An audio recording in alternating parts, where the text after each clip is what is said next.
Hanya satu perkara yang dekat di kaki Yesus untuk mendengar suara-Mu. Terima kasih Tuhan. Kami serahkan kebaktian sore hari ini ke dalam tangan kasih kemuliaan hanya di dalam nama Tuhan Yesus. Kami alaskan doa perlindungan kami. Haleluya. Amin. Terima kasih pada semua WL, komite ujian dan dikasih pemain musik yang sudah menyanyikan. Siapa ya? Bukan ini nggak bisa, dia mesti ini ya, anu itu. Okay, brother, you can sit in here so he can. I translate. Yeah. Oh, you are right. I translate. You want to translate? Yeah, please. Okay, sure. Why not? But it Thank you it so was much. a little bit Thank you. rough. Sorry. Sofia. I'll do my best. Ya saya coba pelan-pelan. Sorry, little bit English because sama ini. Saya takut kalau salah dalam bicara nih salah mengertikan dia. Selamat datang semua saudaraku yang terkasih.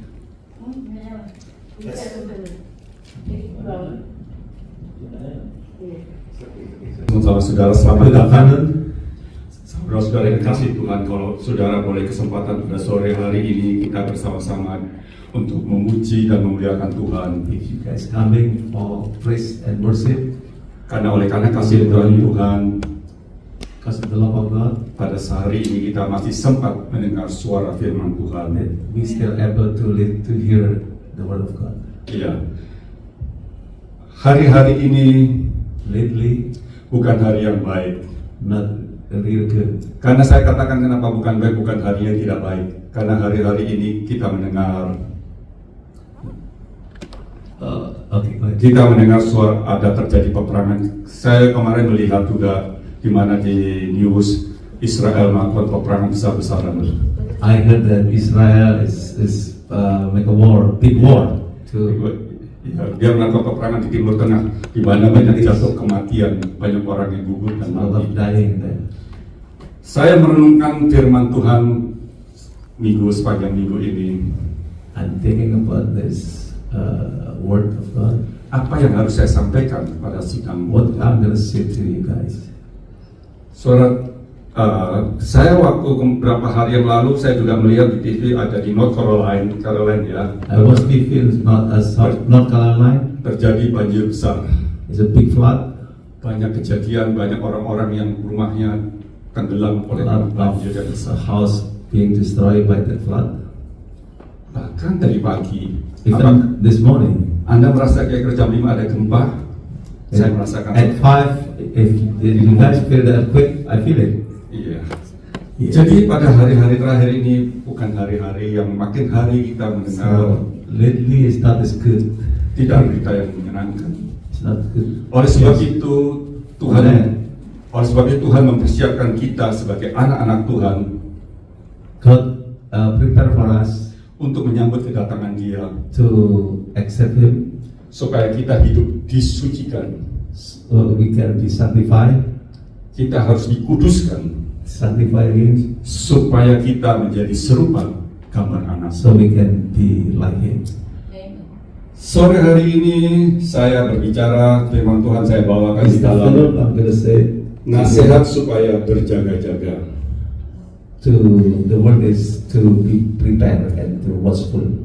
Firman Tuhan berkata, Word of God said, kesudahan segala sesuatu di dalam 1 Petrus 4, 7 dan 8. Coba dibaca. Ini ayat yang pertama yang pernah saya bawakan juga. Ini sebagai ayat saya. 1 Peter, 1 Petrus 1 4 Peter ayat 7 dan 8. chapter 4, Ayat 7 dan 8. verse 7 and 8. Kesudahan segala sesuatu sudah dekat. The end is close. Karena itu, For that, kuasailah dirimu control yourself dan jadilah tenang, and be calm, supaya kamu dapat berdoa. so you can pray. Tetapi But yang terutama, the important thing, kasihilah sungguh-sungguh seorang akan yang lain. one of another. Sebab kasih menutup banyak sekali dosa. But love to cover the sin. Ada dua perkara yang kita tangkap hari ini. There is Menguasai two. diri kita, menguasai diri kita, Control yourself, supaya kita dapat berdoa. so we can pray. Yang kedua, kasihilah sungguh-sungguh seorang yang lain. Love one of another. Karena kasih ini yang dicontohkan Yesus datang ke dalam dunia untuk Because mengasihi kita this is semua. Jesus gave us the example. Di dalam Yohanes 3 ayat 16, John 3:16 said, karena sumber kasih itu adalah Allah. That's the Karena begitu besar kasih Allah akan isi dunia ini sehingga diberikan anaknya yang For tunggal God so loved supaya the world yang percaya kepadanya memperoleh hidup this tidak only binasa. Son. So whoever believe in Him can have eternal life. Ada suatu pesan penguasaan diri di akhir zaman ini, di mana hidup kita dengan kehidupan yang sehari-hari yang banyak pergumulan dengan kehidupan sehari, kehidupan di dalam pekerjaan maupun di dalam rumah tangga kita, di dalam nikah rumah tangga kita, di dalam buah nikah kita, banyak pergumulan kita hadapi. Bagaimana kehidupan yang akan kita hadapi ke depan dan kehidupan. It's okay. I mean, you Yeah. get like that, and then you can stop. I can translate. Yeah. Okay. So a lot of things are happening in our life, you know, with the job, with the family, and everything. So go ahead. Di dalam persekutuan gereja kita ada dua, In fellowship, satu penginjilan, yang Yes, dua two. pengajaran. one is evangelism, and two is teaching. Kita sudah seringkali mendengar tentang penginjilan, bahwa berita penginjilan itu adalah berita tentang keselamatan mana Tuhan datang 2000 tahun. Evangelism is for the salvation. Saya of akan us. membedakan antara penginjilan dan pengajaran. I'm gonna make a difference between evangelism and the teaching. Ya, karena di dalam kitab Matius itu berbicara tentang Yesus sebagai Raja. In Matthew said that Jesus is the king. Di dalam kitab Markus, Yesus sebagai hamba, sebagai pelayan, sebagai manusia yang melayani. In the book of Mark, Jesus Dua karakter yang berbeda. Oleh sebab itu, kita sebagai anak-anak Tuhan, kita harus mengerti. Setelah kita diselamatkan lewat Injil firman Tuhan, maka tidak bisa sampai di situ. Kita harus berjalan terus lewat, harus pembimbingan di dalam pengajaran, di dalam pengembalaan tentang firman Tuhan, supaya kita makin hari, tiap hari dibasuh supaya kita menjadi tetap suci dan kudus.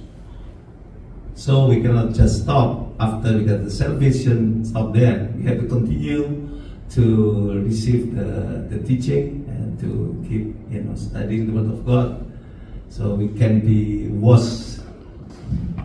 Kenapa kita perlu pengajaran? Karena pengajaran berbeda jauh dengan penginjilan.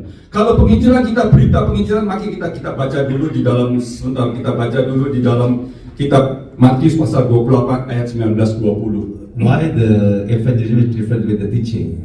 So let's have this one. Kita baca Matius pasal 28 Matthew chapter 28.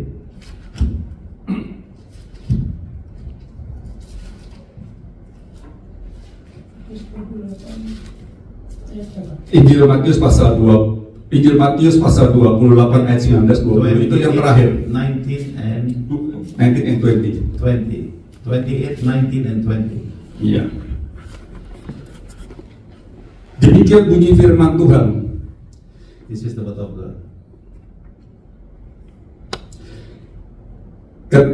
Karena itu pergilah, ada suatu perintah. Pergilah, karena itu pergilah, jadikanlah semua bangsa muridku dan baptislah mereka di dalam nama Bapa dan Anak dan Roh Kudus.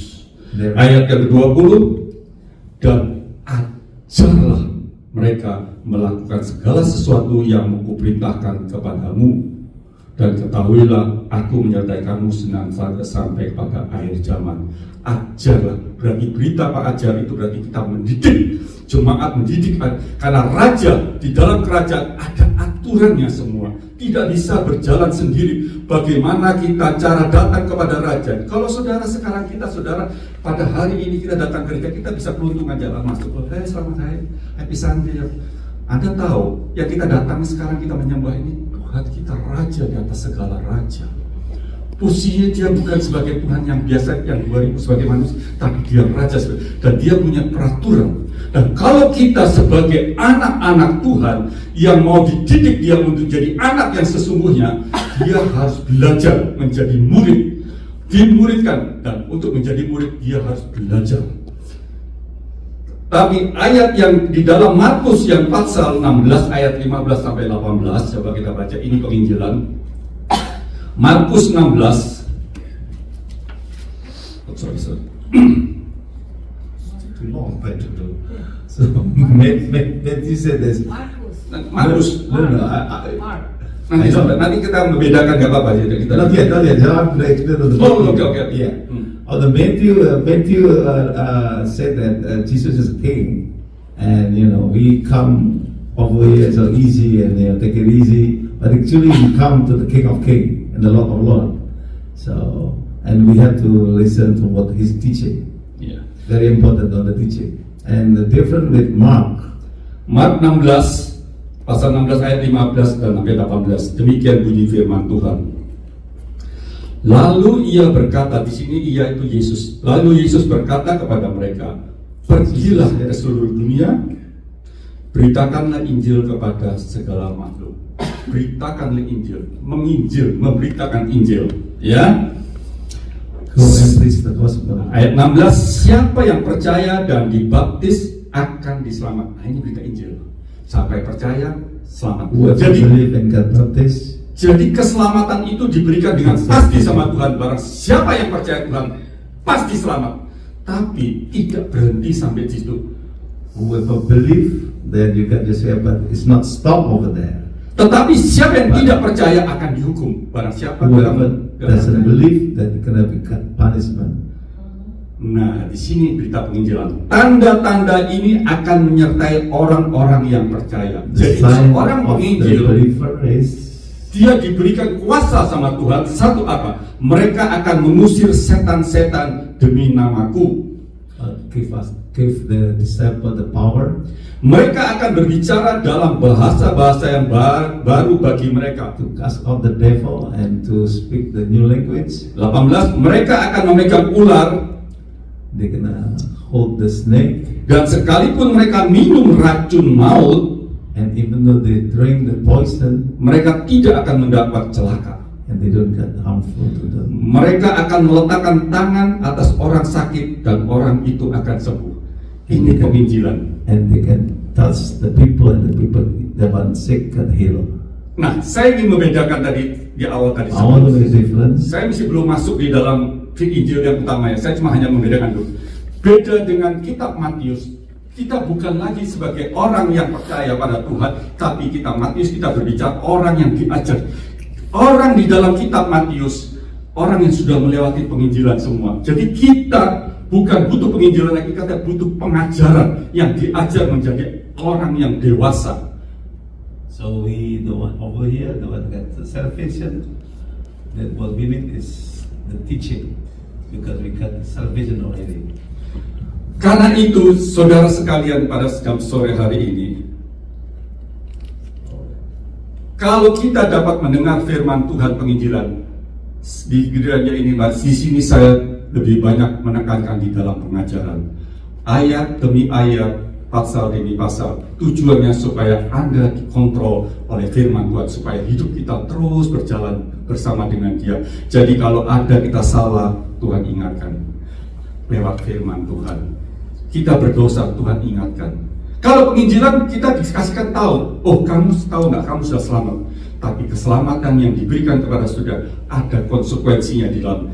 Jangan berbuat dosa lagi. Nah, itu karena kita hidup di dalam flesh, daging, kita masih bisa jatuh dalam dosa. Kita punya keinginan. So we are the one already here.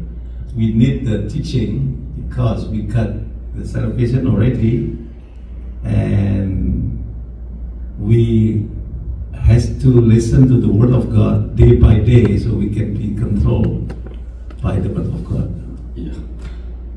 Oleh sebab itu, kita kalau di dalam penginjilan, kita cukup mendengar, kita menyampaikan, karena pada saat kita sudah mendapat keselamatan, kita diberi kuasa untuk menyembuhkan orang sakit.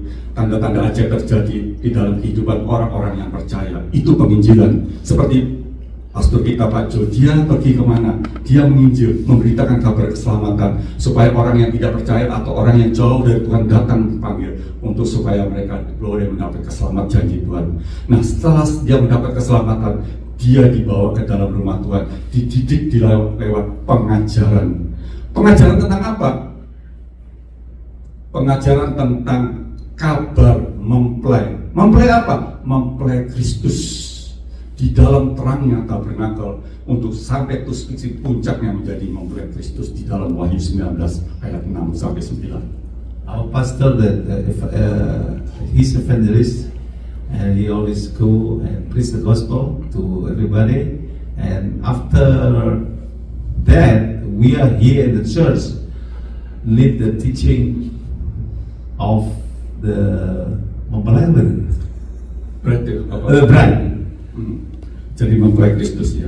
or the bride of Christ. So so in the church we have to be sick to be the bride of Christ. Nah, sore ini saya ingin berbicara berjaga-jagalah supaya nasihat supaya berjaga-jaga supaya jangan pada hari kedatangan Tuhan kita tertinggal.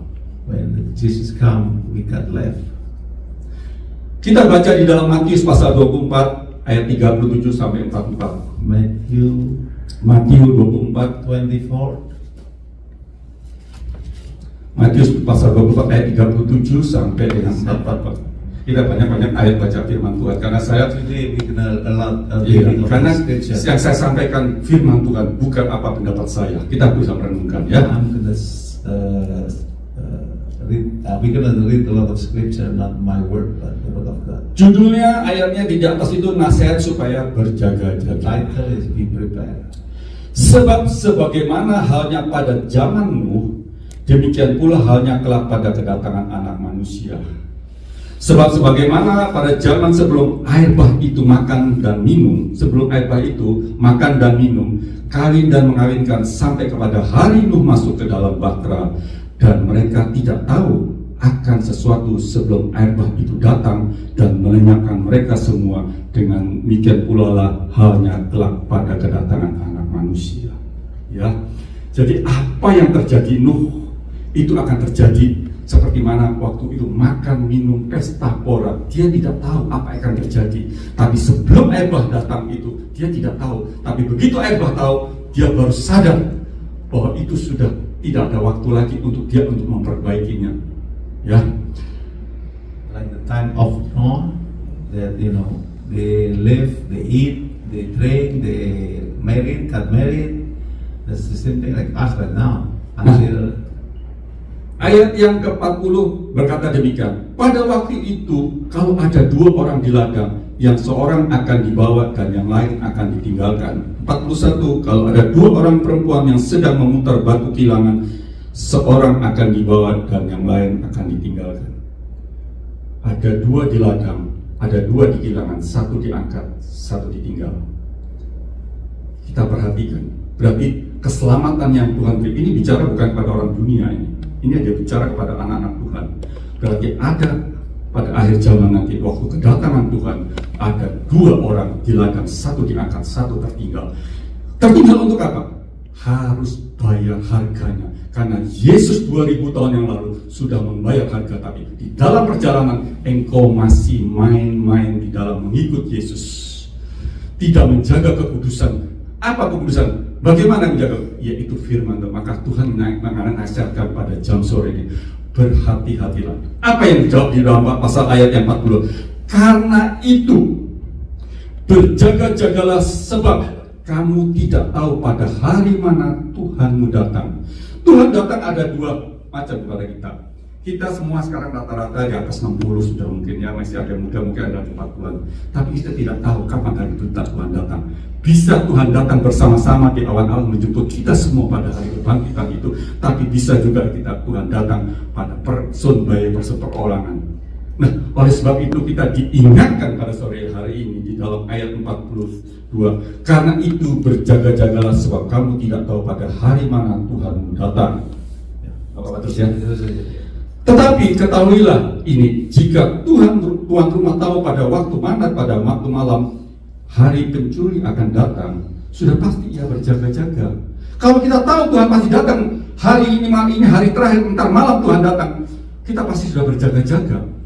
Tapi karena kita tidak tahu, kadang-kadang kita seringkali kita lengah pada satu jam-jam ibadah, oh sorry ya, nanti saya masih ada ini, ada itu nggak masalah. Tapi kamu yang menjadi salah bukan you bersalah dengan kita, tapi yang you bermasalah you dengan Tuhan. Karena ada satu hari dalam 6-7 hari bekerja, satu hari Tuhan berikan kepada kita untuk beristirahat, untuk datang kepada Tuhan, untuk berterima kasih kepada Tuhan, dan mempertanggungjawabkan perjalanan sepanjang minggu ini. Apa yang kita merenungkan firman Tuhan, memberikan kita kekuatan. Kalau kita bersalah, Tuhan kembalikan, perbaikan lewat firman Tuhan.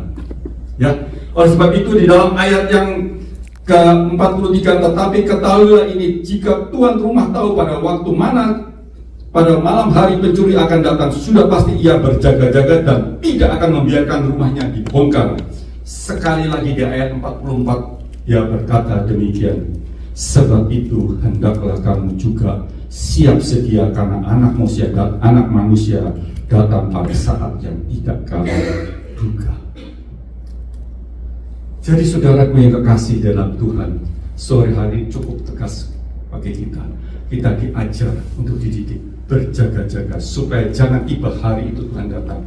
Barusan ini ada seorang penyanyi, mungkin itu juga sudah salah satu juga bintang film juga penggemar. Saya juga dulu suka waktu zaman tahun 80-an.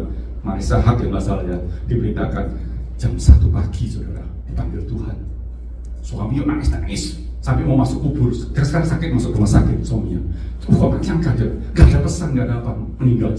Kita tidak tahu. Di antara suami istri saya dengan istri saya dengan siapa saja, kita tidak tahu. Tapi kalau hari ini kemurahan Tuhan, kita bisa datang di rumah Tuhan. Persiapkan, Tuhan mempersiapkan lebih dahulu dengan firman. Berjaga-jagalah, jangan waktunya hari itu datang kamu tidak siap sedia. Be prepared, so when Jesus come, that we are ready to accept Him, not to be left. Saudara yang kekasih, kita tidak tahu hari esok apa yang akan terjadi. We don't know what's going on tomorrow. Tapi kita melihat sekarang apa yang terjadi di Timur Tengah, apa yang terjadi di dunia sekarang, But we see di Rusia, di Ukraina terjadi peperangan. Banyak orang yang mati, banyak orang yang mati, binasa yang sia-sia. Tidak tahu dia, apakah mereka hari ini tahu-tahu tiba-tiba ada bom yang meledak di kota Israel.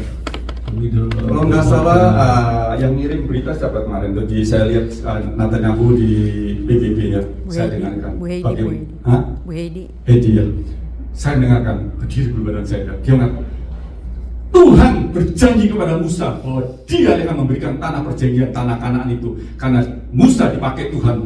Tuhan berjanji pada Musa, pada anak bangsa Israel, pada Allah, Abraham, Ishak dan Yakub kata Nada, untuk keluar dari Mesir, untuk memasuki tanah perjanjian itu. Oleh sebab itu, saya yang bukan memulai perang, tapi engkau yang bencana tanggal 7 Oktober itu, orang lagi mengadakan konser yang begitu besar, dia bilang, tahu-tahu dia kacaukan dengan pembunuhan, penculikan, dia bilang.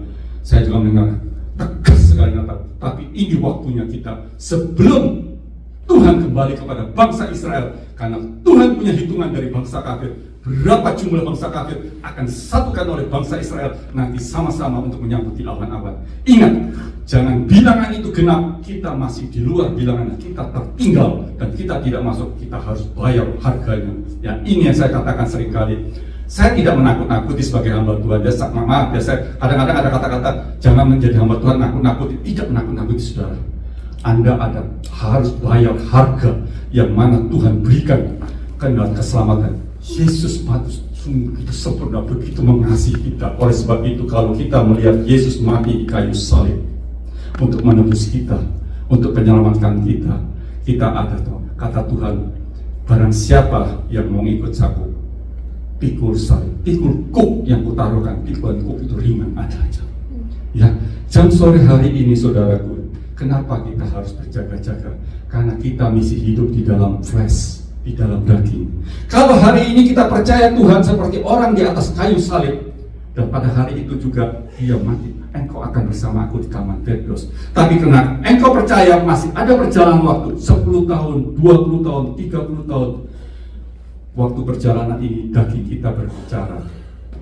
Kita mesti punya keinginan, tapi jangan sampai keinginan kita daging itu membawa kita jauh daripada Tuhan. Tapi bolehkan kita serahkan kepada Tuhan segala ukuran kita, bukan karena kita bisa berkhotbah di depan sini, Bukan karena kita jago memain musik apa segala. Tuhan melihat bagaimana sikap dan tingkah lakumu terhadap Tuhan di setiap kehidupan sehari-hari. Ada orang berkata, saya lupa namanya itu, Wahyu, dia bilang, saya lebih suka dengar firman Tuhan daripada saya baca firman Tuhan. Kalau saya baca firman Tuhan pasti ngantuk. Kenapa dia mengantuk? Karena dia tidak mencintai Tuhan. Nanti nyanyian terakhir, waktu saya mempersiapkan firman saya, tahu-tahu suara lagunya keluar dari saya, maka saya cepat-cepat saya nyanyikan ini. Saya mata saya mengalir. Tuhan, terima kasih, Engkau menegur kami. Kita boleh bicara ini dengan bagus di ayat firman, tapi apakah engkau melihat isi hatiku? Yang hanya melihat isi hatiku adalah aku sendiri dan Tuhan yang tahu isi hati kita. Apakah engkau mencintai aku? Berapa banyak orang-orang mencintai Tuhan, tapi oleh karena banyaknya godaan di dalam dunia sehingga mereka jatuh di berbagai macam percobaan. Bisa dengan lewat finansial, bisa lewat daging. Ya, saudara tahu saya sebut daging ya. Dan banyak hal. Pelayan-pelayan Tuhan jatuh dengan masalah hal itu. Oleh sebab itu, hari-hari terakhir ini, orang yang sudah berjalan sama Tuhan tidak lagi meminta-minta. Saya dididik dari dulu, kalau engkau hidup dari anak Tuhan, engkau sudah hidup dipuaskan dengan Tuhan, tidak meminta lagi. Kita mengadorasi Tuhan, meninggikan Tuhan, menyembah Dia di dalam penyembahan kita. Terima kasih Tuhan. Kalau kita masih jadi Kristen baru, masih mula-mula, kita mesti minta Tuhan, minta rumah Tuhan kasih, Tuhan minta mobil Tuhan kasih, Tuhan minta suami atau minta Tuhan kasih, minta anak, semua dikasih. Tapi kalau saudara sudah berjalan dengan Tuhan, Tuhan mendidik saudara. Seperti bangsa Israel waktu dididik di Mesir, hanya 2 orang, Kaleb dan Yosua. Karena Tuhan mengatakan kamu keturunan bajingan, memang pantas kamu. Daginglah yang diminta, daun prela yang diminta di dalam Bilangan 11 kalau saudara baca. Demikian juga Kristen diingatkan, jangan sampai kita sebagai anak-anak Tuhan, hidup kita hanya yang kita kejar mamon. Kita jangan menjadi ukuran kita adalah harta kekayaan yang Tuhan berikan. Tuhan bisa berikan semua, tapi masalah itu bukan menjadi suatu jaminan bagi kita bahwa kita mencintai Tuhan. Orang dunia pun kalau dia bekerja dengan baik, Tuhan berkatin. Karena Tuhan tidak memberikan panas yang berbeda dengan orang dunia dengan kita. Matahari yang sama dia berikan kepada kita, dia juga berikan kepada mereka. Tapi kamu sebagai orang Kristen pun, sebagai anak-anak, kalau kamu malas, kamu tidak wajib kamu mendapat berkat itu. Tapi kita yang membedakan orang yang di dalam anakku kita bekerja sebagai dokter, kayak dokter gigi, apapun yang kita terima, kita bisa katakan terima kasih Tuhan. Besar kecil ukuran itu relatif di dalam hidup. Tapi bisakah kita menerima berkat mengatakan terima kasih Tuhan? Apa yang berkat kamu? Orang dunia nggak bisa. Dia kumpulkan terus nanti teman saya bilang, oh ini nanti saya mau kasih buat anak-anak saya. Saya mau belikan rumah anak-anak saya satu. Terus habis anak apa lagi? Cucu, saya bilang. Habis anak, cucu lagi yang dipikirkan sama dia, mau berkati. Secara dunia memang kelihatan nggak salah, tapi hidupmu bungkuk. Tahu bungkuk, cuma bisa melihat di tanah saja. Tidak bisa melihat ke atas. Orang yang hidup di dalam dunia mencari berkat-berkat dan berkat, bungkuk hidupnya. Seperti orang yang tidak tahu bisa melihat. Maka oleh sebab itu 38 tahun orang bungkuk itu Tuhan akhirnya meluruskan dia. Bangkit kamu, jangan tidur saja. Untuk kamu berjalan sekarang, maka pada saat itu terjadilah keajaiban, orang itu dapat berjalan kembali. Hari ini, kalau ada Tuhan melawat saudara, Tuhan memberi telinga pada hati saya. Mungkin saya terbatas untuk menyampaikan, untuk mengatakan, tapi Roh Kudus tidak terbatas untuk menyampaikan suara firman Tuhan pada sore hari ini di dalam hati saudara. Oleh karena itu, kami juga firman Tuhan ini bukan ditujukan kepada saudara, tapi firman ini ditujukan kepada saya juga. Karena firman itu bagai pedang yang bermata dua, yang mendalam ke dalam dan juga masuk ke dalam sampai ke dalam sumsum saya juga. Karena apa yang saya sampaikan, saya renungkan dan saya murid dan saya minta ampun kepada Tuhan.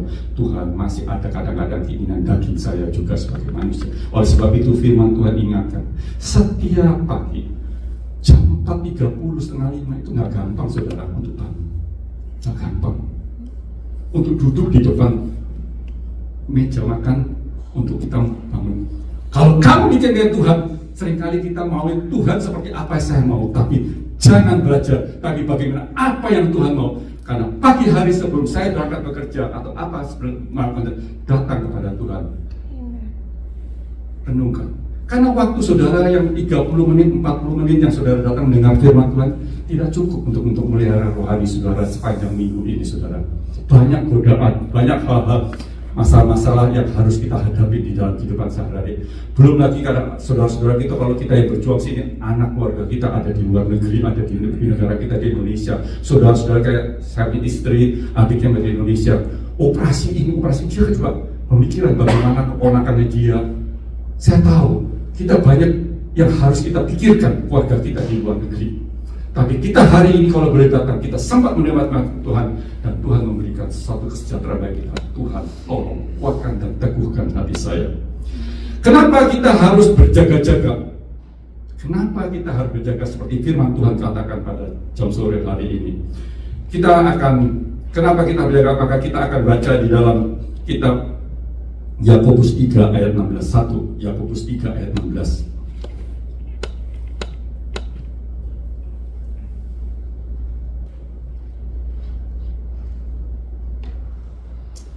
Sebab di mana ada iri hati dan mementingkan diri sendiri, di situ ada kekacauan dan segala macam perbuatan.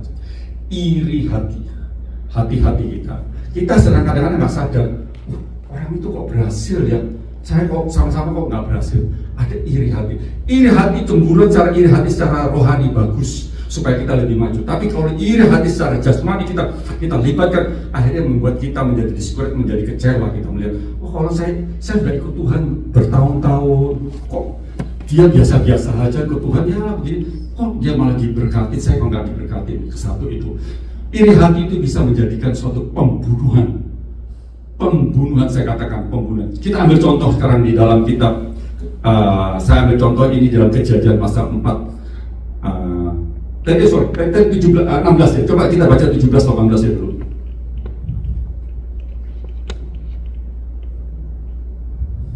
Tetapi hikmat yang dari atas adalah pertama-tama murni. Jadi hikmat Tuhan yang datang dari Tuhan ke atas kita, kehidupan kita adalah murni. Shekhar bahasa Belanda. Selanjutnya pendamaian. Nah, firman Tuhan pendamaian, peramah, penurut, penuh belas kasihan dan buah-buah yang baik, tidak memihak dan tidak munafik. 18, dan buah yang terdiri dari kebenaran ditaburkan dalam damai untuk mereka yang mengadakan damai. Oleh sebab itu tadi di awal saya bilang, yang terutama saling mengasihi, ya. Jadi jangan sampai ada iri dalam hati kita. Saya ambil contoh ini, contoh di dalam kitab Kejadian pasal 4 ayat 4-8. Bagaimana kejadian Kain dan Habel. Kita kelihatan sederhana, tapi kalau kita baca ulang lagi dalam Kejadian pasal 4 ayat 4-8, Habel juga mempersembahkan korban persembahan dari anak sulung kambing domba, yakni lemak-lemaknya. Maka Tuhan mengindahkan Habel dan korban persembahan. Korban Habel, dia mempersembahkan lemaknya dia duduk kambing domba, dia ada tanda darah di dalam pengorbanannya. Hidup kita tidak perlu harus terpotong, tapi ada tanda darah. Tanda darah itu berarti tanda sacrifice seperti Yesus.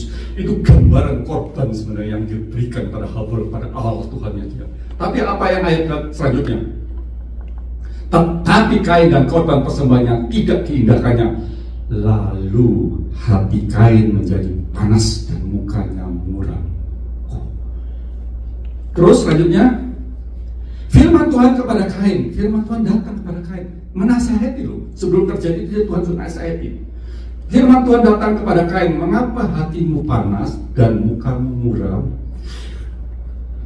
Kalau saudara kita diberkati, apa mungkin sudah bersaudara diberkati, syukurin, puji Tuhan, berkatin dia. Tapi kita jangan, berapa banyak anak bersaudara, kakak adik bisa berkelahi masalah berkat. Persaingan terjadi sampai satu sama saling membunuh terjadi di dunia ini. Saya tidak akan berikan banyak contoh sebenarnya. Firman Tuhan kepada Kain, mengapa hatimu panas dan dalam? Apa mukamu tidak akan berseri? Kenapa teruskan? Berseri jika engkau berbuat baik. Jika kita berbuat, kenapa kita? Bukan kita harus berseri, tetapi jika engkau tidak berbuat baik, dosa sudah mengintip di depan pintu. Ia sangat menggoda engkau, tetapi engkau harus berkuasa atasnya. Jadi Tuhan ingatkan kepada kita jam sore hari ini, jangan kita ada iri hati, ya. Jangan ada iri hati. Jadi kalau kita dalam hidup kita, kalau kita bekerja, wah, kita pengen dapat kerjaan, wah saya gaji kita makanya sekian dolar, tapi yang itu saya lebih berat, atau kenapa dia kasih kita? Tahu saya hierarki, karena kita punya berkat masing-masing. Dia dapat berkat banyak, tapi dia banyak juga pergumulannya, mungkin banyak juga persoalannya di dalam hidup dia. Tapi kita walaupun sedikit berkat, tapi kita damai, sejahtera dan sukacita ada. Maka Tuhan katakan, aku berikan damai dan sukacita pada saat kita datang kepada Tuhan. Tuhan, terima kasih. Berapapun yang kau berikan, saya mengucap syukur dan terima kasih. Ya. Kedua, masalah kesombongan. Ya, kesombongan itu kita ambil di dalam kitab Amsal pasal 21 ayat 4.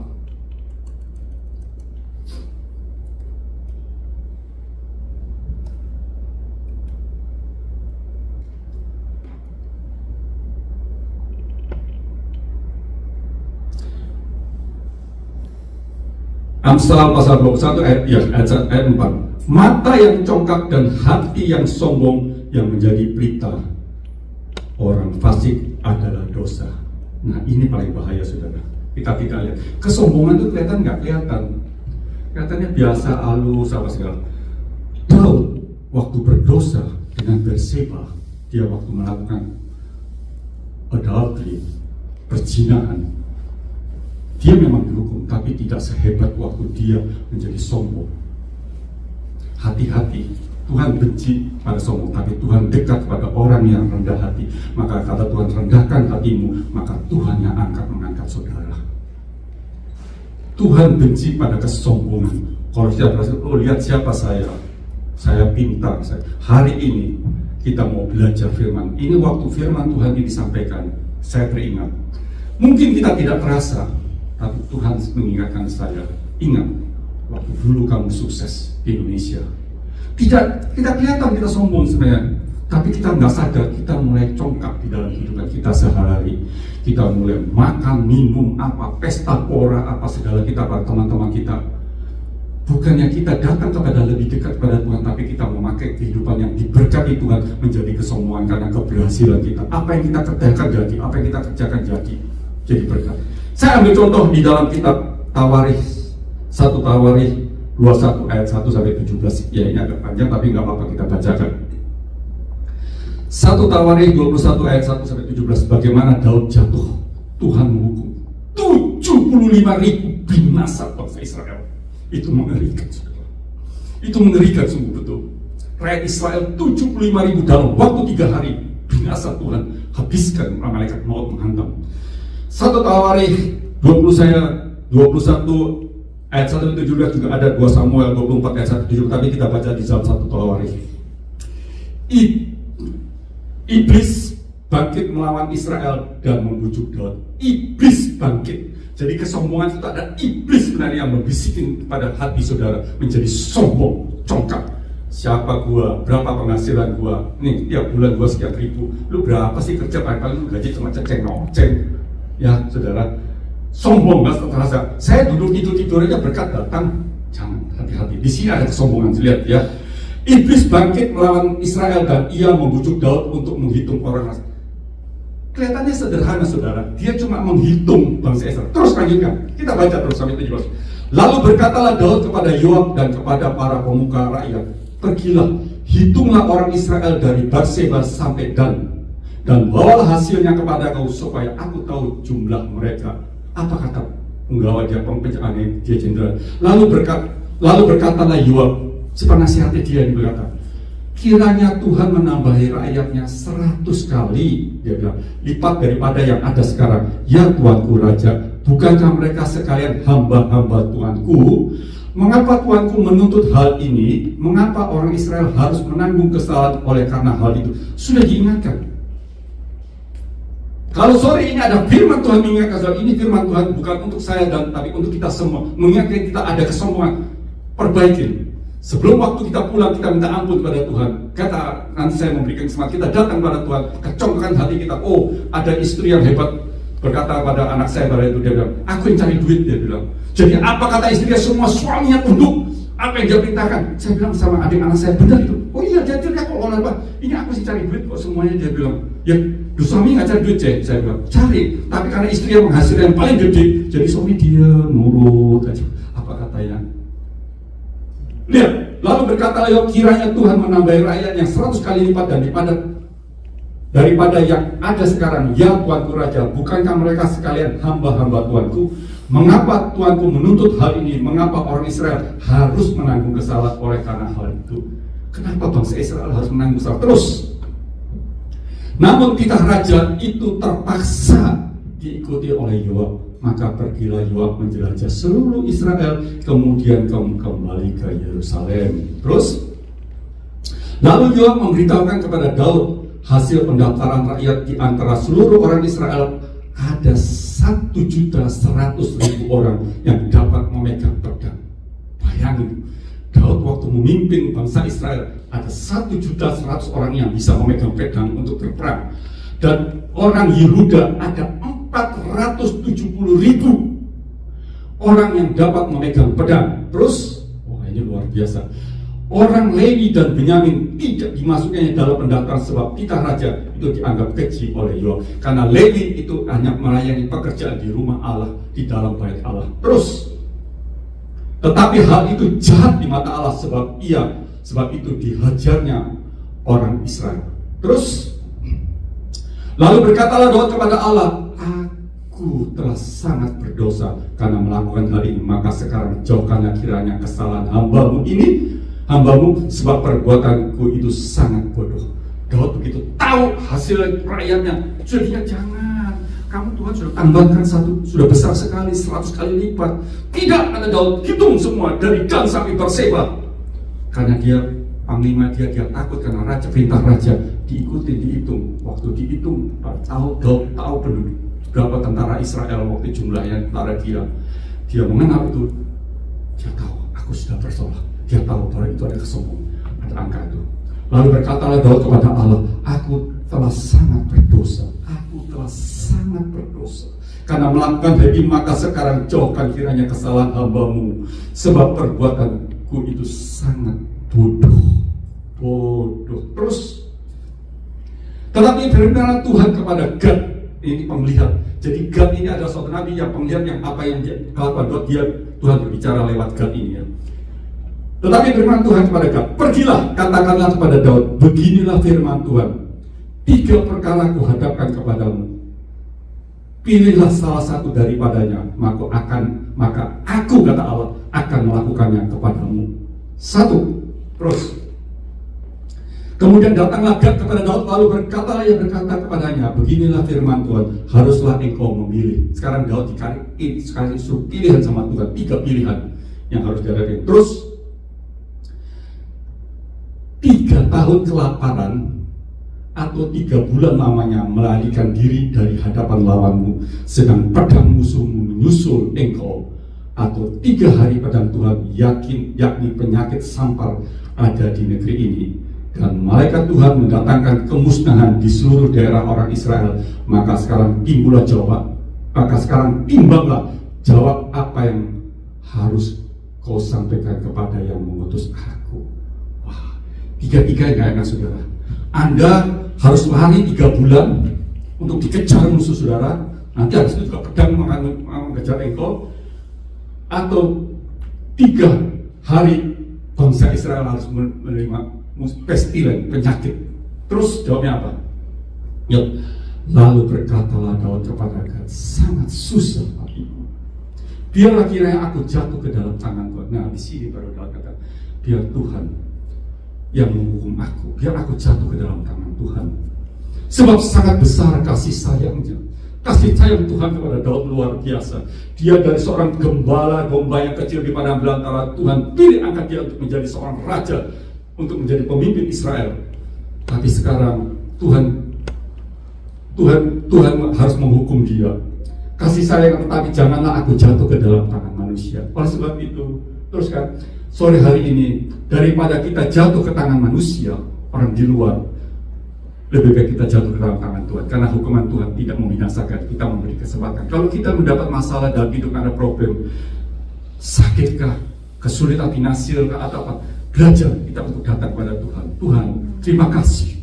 Kalau engkau tidak memberikan ini, mungkin aku lupa, aku menjadi orang yang sombong. Tapi dengan peristiwa kejadian ini, mungkin juga lewat anak kita, mungkin lewat usaha pekerjaan kita, Apa segala Tuhan bisa hukum kita?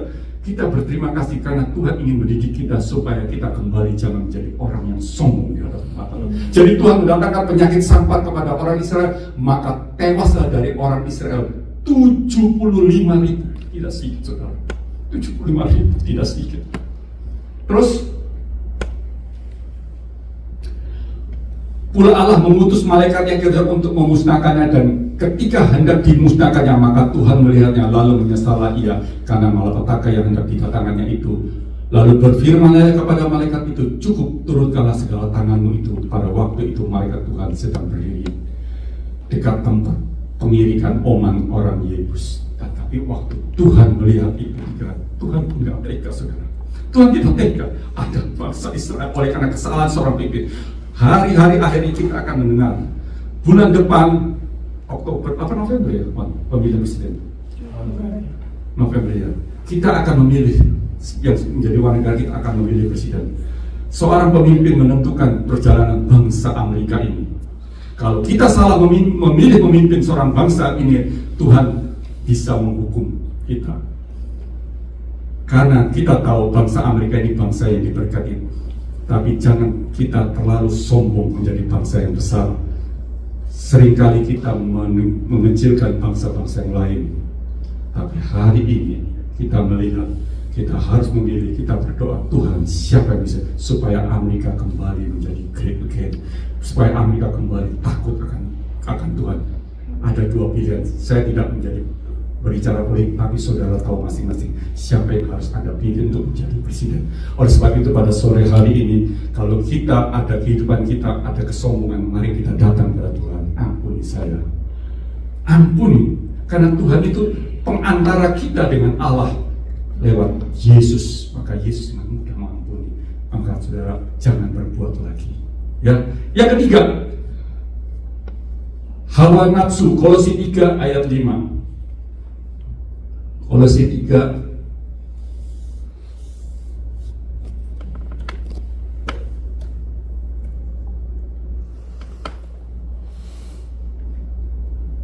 Kolose 3 ayat 5. Karena itu matikanlah dalam dirimu segala sesuatu duniawi, yaitu apa itu dunia. Nah ini yang saya khawatirkan, karena kita berjalan di dalam daging, ini yang bisa terjadi, yaitu percabulan, kenajisan, hawa nafsu, nafsu jahat, dan juga keserakahan yang sama dengan penyembahan berhala. Jadi kita bilang, oh saya nggak menyembah berhala, ini loh sama sebenarnya seharga dengan penyembahan berhala yang seperti dilakukan bangsa Israel pada masa lalu. Juga bisa terjadi di zaman akhir. Apa yang kehidupan sekarang? Homoseks, lesbian, bebas, seks bebas sekarang terjadi di Amerika. Oleh sebab itu, karena itu matikanlah dalam dirimu segala satu duniawi. Jadi jangan ada hawa nafsu, nafsu jahat, nafsu kenajisan, keserakahan, serakah kita, nggak pernah puas. Dikasih Tuhan masih kurang, kasih Tuhan, kasih rumah 1 kurang, kasih rumah 2 kurang, kasih rumah 5 pun masih kurang. Bukan saya iri saudara ya, saya katakan cukupkan apa yang Tuhan berikan kepada saudara. Tapi kalau Tuhan memang berkatin seperti Raja Salomo, tidak ada masalah. Tapi selama kita mengembalikan semua berkat apa yang Tuhan berikan, kita kembalikan pada Tuhan. Kita hanya steward, kita hanya juru bayarnya Tuhan. Ya, bagaimana anak orang kaya, bagaimana Tuhanku, dia bilang guru supaya aku bisa selamat. Apa yang dia katakan di dalam kitab Matius? Jual hartamu ikut aku. Bukan berarti dia jual, harus jual. Maksudnya jangan ada terikat dalam hatimu dengan harta itu. Waktu dia katakan jual, dia menangkap salah satu harta yang harus dijual dan mengikut Yesus. Sedih hati ya karena hartanya banyak. Orang karena kekayaan bisa seringkali tidak bisa ikut Tuhan, tapi banyak orang kaya dipakai Tuhan untuk menjadi berkat. Terpujilah, terlebih berkat memberi daripada menerima, kata firman Tuhan. Bukan saya mengatakan saudara memberi berkat, tapi kembalikan kepada Tuhan. Supaya jangan pada saat waktu dalam datang, dia katakan seperti pada orang yang di sisi antara waktu Abraham, dua orang yang miskin satu sama yang itu, yang satu itu karena sampai di depan minta kaya sama orang kaya, dia dikasih makan sama sisa enggak, meleleh kaki, tapi dia duduk bersama-sama Abraham yang kaya itu ditaruh di dalam api pasir. Itu contoh Tuhan yang memberikan contoh, ya. Nah, di sini kita belajar bagaimana supaya kita hidup kita jangan ada kita Jangan ada percabulan, kenajisan, hawa nafsu jahat, dan juga keserakahan yang sama dengan penyembahan berhala. Dan itu semua yang mendatangkan murka Allah. Jadi kita jadi orang-orang berharga. Ya, tinggal sedikit lagi ya. Contohnya kita ambil di dalam 2 Samuel 15 ayat 10-12. 2 Samuel 15, 10-12.